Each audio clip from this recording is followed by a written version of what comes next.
ஒரு சில டேட்டாஸ் மட்டும் சொல்கிறேன், இதை வந்து நீங்கள் பைஹார்ட் பண்ணி வச்சுக்கங்க. நம்மளுடைய டோட்டல் தமிழ்நாடுடைய பாப்புலேஷன் வந்து பார்த்திங்கன்னா கிட்டத்தட்ட 8 கோடிக்கு பக்கம் இருக்குது.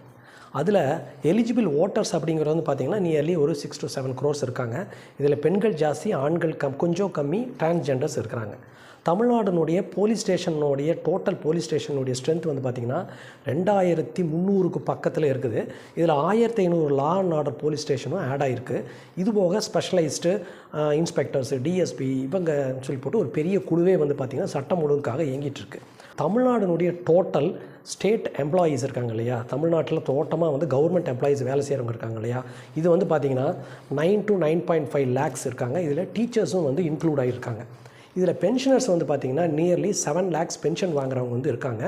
இதில் ரிட்டையர்ட் ஆகிறவரோட ஏஜ் 60, டெய்லி ரிட்டையர்ட் ஆகிட்டே இருப்பாங்க. டெய்லி ஒருத்தர் வந்து இந்த ஆனிவேஷனில் ஆட் ஆகிட்டே இருப்பாங்க. இது போக 234 தொகுதி இருக்குது. 234 எதிர்க்கட்சி, ஆளுங்கட்சி, எம்எல்ஏ இருப்பாங்க. அவங்களுடைய தொகுதி நிதிகள், அவங்க தொகுதியில் நடக்கக்கூடிய பிரச்சனைகள், அதுபோக ஒரு சீஃப் மினிஸ்டர் அப்படிங்கிறவர் டெய்லி காலையில் ஆஃபீஸ்க்கு வந்தோடனே ஒவ்வொரு ஐஏஎஸ், அதாவது ஒவ்வொரு டிபார்ட்மெண்ட் இருக்கக்கூடிய செக்ரட்டரிகள், அண்டர் செக்ரட்டரிகளை எல்லாம் கூப்பிட்டு லா அண்ட் ஆர்டர் சிச்சுவேஷன் எப்படி இருக்குது, என்னென்ன டெவலப்மெண்ட் போயிட்டுருக்கு, இன்றைக்கி என்ன டெவலப்மெண்ட் இம்ப்ளிமெண்ட் பண்ணணும், எவ்வளவு நிதி இருக்குது, சென்ட்ரல் கவர்மெண்ட் நிதி வந்துருச்சா, இன்றைக்கி என்ன போலீஸ் பிரச்சனை இருக்குது, இன்றைக்கி இருக்கக்கூடிய சென்சேஷனால லா அண்ட் ஆர்டர் பிரச்சனை இல்லை அப்படிங்கிறத அவர் டெய்லி மீட்டிங் போட்டு பேசி ஆகணும். நம்ம நினைக்கிற மாதிரி ஒரு சீஃப் மினிஸ்டர் ஜாலியாக வருது, ஜாலியாக போகிறது, வீட்டில் உட்காந்துக்கிறது, வெக்கேஷன் போகிறது, டீ குடிக்கிறது, ஐஸ்கிரீம் சாப்பிட்றது அப்படிங்கிறதெல்லாம் ஒரு ஆள் சீஃப் மினிஸ்டர் ஆகிட்டால் அதை நினைக்கவே முடியாது. அவர் தன்னோட நிறைய நேரத்தை வந்து தமிழ்நாடு கவர்மெண்ட்டுக்காக அல்லது அந்த கவர்மெண்ட்டுக்காக கொடுத்தே ஆகணும். இதை முதல்ல புரிஞ்சாகணும். இது போக அவர் பர்சனலாக இருக்கக்கூடிய அவருடைய மினிஸ்டர்ஸு, அவர் சொந்தமாக வச்சிருக்கக்கூடிய போர்ட்ஃபோலியோ, இதில் இருக்கக்கூடிய நிதிநிலைகள், இதில் இருக்கக்கூடிய திட்ட அறிக்கைகள், இல்லை திடீர்னு வரக்கூடிய லா அண்ட் ஆர்டர் பிரச்சனைகள், மன்சூனு, மழைக்காலங்களில் வரக்கூடிய தடுப்பு பிரச்சனைகள், இல்லை வேறு ஏதாவது டிசீஸு, பேண்டமிக், இந்த மாதிரி விஷயங்கள் எல்லாத்தையும் அவருக்கு சொல்லணும்.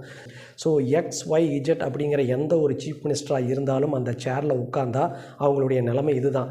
அவர் எக்ஸ்பீரியன்ஸாக இருக்காரோ எக்ஸ்பீரியன்ஸாக இல்லையோ அப்படிங்கிறது வேறு. நான் வந்து தமிழக வெற்றி கழகத்துக்கோ அல்லது பிஜேபிக்கோ அல்லது டிஎம்கேக்கோ ஏடிஎம்கேக்கோ சார்பாக பேசலை. ஒரு XYZ அப்படிங்கிற யாராக இருந்தாலும் அந்த சீஃப் மினிஸ்டர் சேரில் நீங்கள் போய் உட்காந்து ஒரு நாள் அல்லது 2 நாள் டாக் பிடிச்சிருங்க பார்க்கலாம்.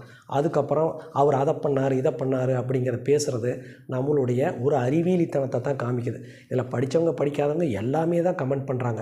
இவ்வளவு டேட்டாவையும் வந்து ஒரு சீஃப் மினிஸ்டர் தாங்கிக்கணும் அப்படிங்கிறது எவ்வளோ பெரிய விஷயம். கொஞ்சம் யோசனை பண்ணி பாருங்கள். மறுபடியும் இது போன்ற ஒரு அப்டேட்டில் உங்களை சந்திக்கும் வரை பாய்.